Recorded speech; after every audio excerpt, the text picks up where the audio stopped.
And they kept the idea going. That's the thing. It wasn't like they did it once and be like, that wasn't a good idea. They're like, no, let's try that again. Well, here's a guy who paid his way through college by being the human cannonball. Hi, Michael Jankins. How are you?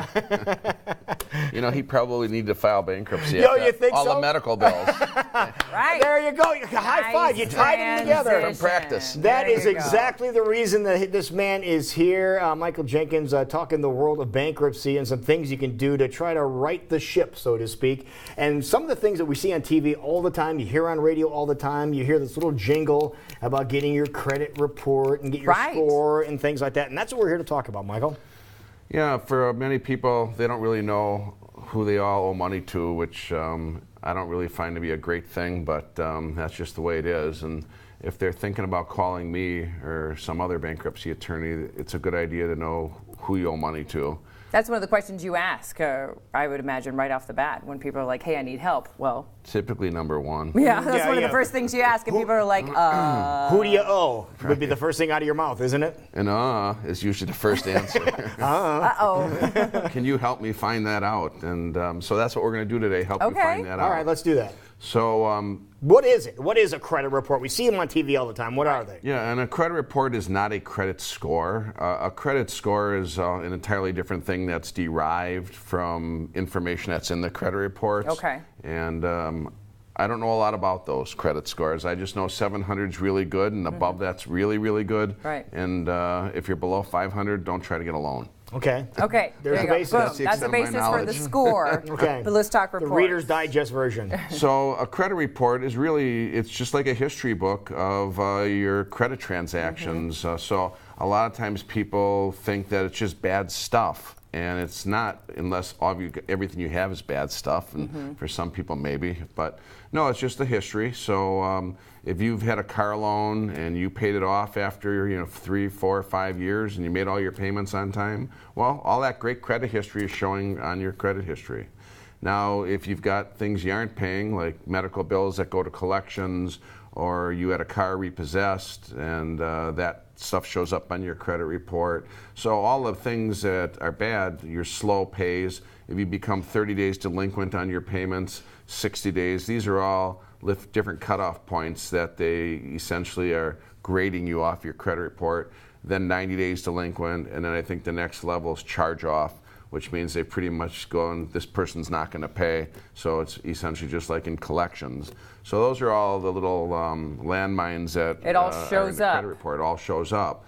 So there's at least pluses and minuses, and that's what your credit report consists of. So both good and bad are on the credit report, but how long are they good for, and how long do they stay on your credit report? Well, just because people get into so many different things, they would just be so voluminous if they were just ongoing indefinitely. So they essentially cut it off after 7 years. So when somebody reports something on your credit report, a lot of the things will actually say this is going to fall off on a certain date, and the date will be usually 7 years from the date it's reported. Okay. Each credit item, when you actually look at your credit report, it says this is reported as of this date, and so after 7 years that can fall off. So even if somebody owes a debt after about 7 years, it still could be collectible. It just won't appear on the credit report, and that can pose kind of a difficult situation for some people. But that doesn't mean the debt is gone. For some debts, no. I mean, there's a thing called the statute of limitations. It's basically a period of collection that a creditor has to sue you in court. Now, on medical bills and just general type debts of that nature, it's 5 years from the date of last payment. But on an account based on a written contract, which is a loan agreement or a credit card agreement, that's 10 years from the date of last payment. So, I mean, there's a 3-year gap from what could be showing on your credit report and falling off till the statute of limitations would run out where they could sue you. Right. So there are some things that you might not know that are out there if it's getting kind of old.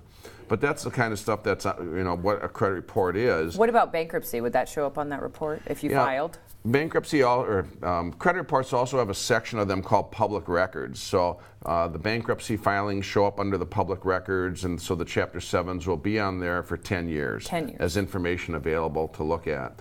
And the other things that are generally consisting of in the public records are court judgments that have been obtained against a person, and then state and federal tax liens do show up too. Oh, so okay. I found in reading all these credit reports, so the public records doesn't tend to be the most accurate, and we find many errors on the information. We've seen judgments that are paid off that still show up. We find judgments that exist that aren't showing up under the public records, and I don't know if it's because of their age. I just know that it's not something that we completely rely on. We'll check the Iowa courts online if there is judgments, just to make sure there's not other ones. Now, say you did find something that is in error on your report. Is it very difficult to get it fixed or not? No, each of the 3 credit reporting agencies, so there's 3 of them. There's Equifax, Experian, and TransUnion. They have, if you go to the sites, you can dispute information that's on your credit reports. You can do it online. You can do it in written format. So, and it's not a very difficult process at all. I've actually helped some people do that, and it's pretty easy. So credit reports can have errors in them. So even if you're not filing bankruptcy, it's a good idea to get your credit report once a year because they're free. Now there's probably thousands of places that advertise either on television, radio, or on the internet about getting them. There's really only one place you should look to get the free credit reports. It's annualcreditreport.com, so www.annualcreditreport.com. So when you go there, you just enter your name, address, date of birth, and social security number, and then it'll ask you which reports you want, and names the 3. You just check each one, and then it'll take you one at a time to each of these credit bureaus. You have to answer questions, and if you get them the way they expect, then you can print out your report. And please print them. Don't just take a look and go, oh, this is great, because you don't get it again for a whole year. So I was just going to ask, is this something we can look at multiple times, or just you get one shot and you get one shot? So at the very least, save it to your computer. No, what if you need to look at it more than one time? Do you have to pay for it to do that the second time, or they close it off? You can't do it at all. You just don't get access again. Then you'll have to go and pay for it at their sites. You can still always pay for them. Okay. But do you know what they cost? Do you have any idea? I know if you go to Equifax, you can get a 3-in-1 report, which is a really good report. It combines all the information in the 3 credit bureaus and consolidates, and it's I think it's like about $40. Okay. And but it's a lot better when it's free. You're not lying there. Okay, but I believe you have a link on your website. Yeah. too, right? So if you can't remember the website, you can go to my website at www.iowa-bankruptcylaw.com, and I have a link directly to Annual Credit Report, so you can get it that way too if you want to bring those to the appointment to see me. So we got a plug in for my site. There you go, perfect. Okay, but who needs to get these? Who needs to get a credit report? Because when they advertise it, it looks like everybody needs it. Well, as I say, you're kind of making it sound like we all should just take a look. Well, it's a good idea because, again, they're free, and it's good to know what's showing up on your credit report, because if you're going to go get a loan someplace, you'd like to know that you've got a, if you have good credit, you want to make sure it's staying that way. Errors can happen on people's credit reports. People hear about identification theft, right, and these things will show up on credit reports.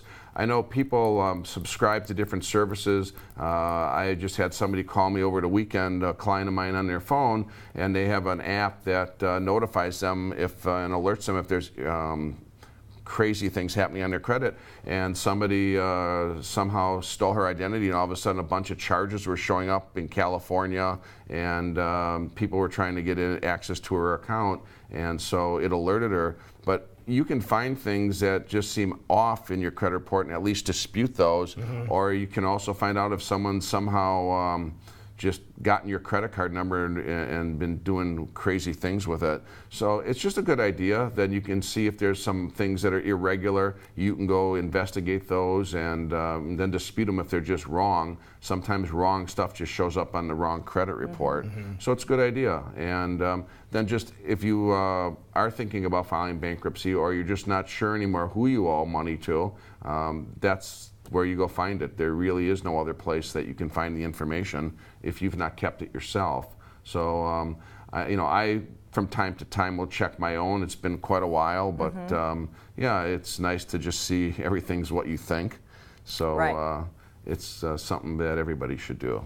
There you go. Perfect. And if you have any good. questions about this or anything else you want to get a hold of Michael about, here is how you do so. Just jump online and visit him, iowa-bankruptcylaw.com, or give him a call. 255-1855 is his number. Go visit him over on 2nd Avenue. Perfect. Well done there, Michael. Thanks. Thank you. We will be right back. It is 8:51. This is CW Iowa Live.